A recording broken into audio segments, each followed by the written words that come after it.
When a Wallabies legend says you're doing it wrong, maybe it's time to listen. But when Quade Cooper says you're costing Australia its future by clinging to outdated restrictions, that's not just advice. That's an alarm bell. In a scathing column that pulls no punches, Cooper exposes what he sees as the self-inflicted downfall of Australian rugby and points to the one nation that has cracked the code: South Africa.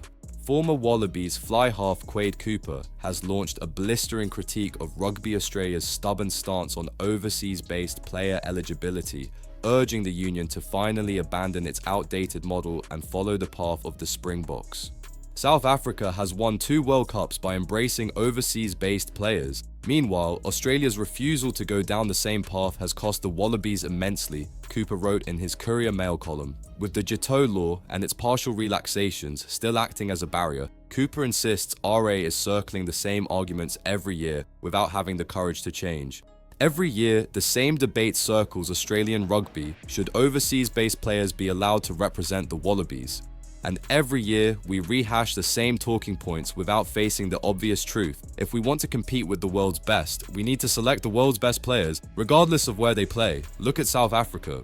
They've won the past 2 Rugby World Cups and dominated the global stage not because they've kept their stars locked at home, but because they've embraced a smarter model. While RA and head coach Joe Schmidt have signalled a desire to reward players who remain in Australia, Schmidt has actively excluded those heading overseas, even from training camps. For Cooper, that's not discipline, it's strategic suicide. Australia is trying to hold players here with limited funds and a domestic competition that simply isn't the strongest in the world anymore. We keep a few, lose many, and the ones we lose, we can't even select. It's a double loss. Our top talent is gone and our national team can't benefit from their growth overseas.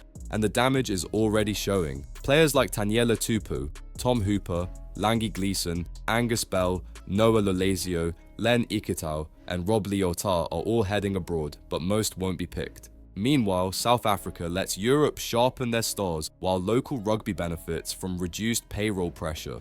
France and Europe right now have the most competitive leagues and highest level coaching. We should want our players there, developing their craft, then returning with sharper skills and broader rugby intelligence that strengthens the Wallabies.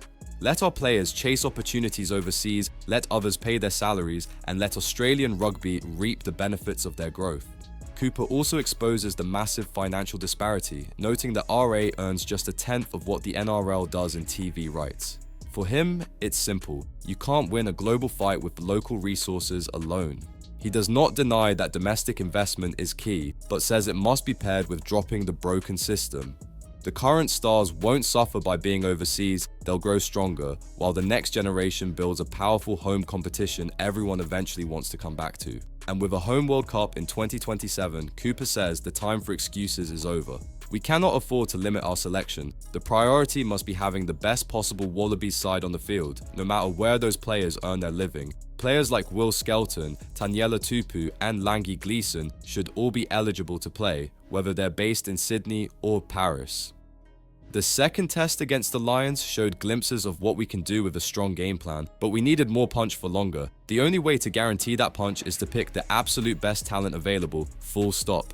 It's time to stop circling the same arguments and start making smart, future-focused decisions. Scrap the outdated restrictions. So what do you think? Is Quade Cooper just being bold, or is he finally saying what Rugby Australia refuses to admit? Should the Wallabies open the gates and embrace the Springboks model before it's too late?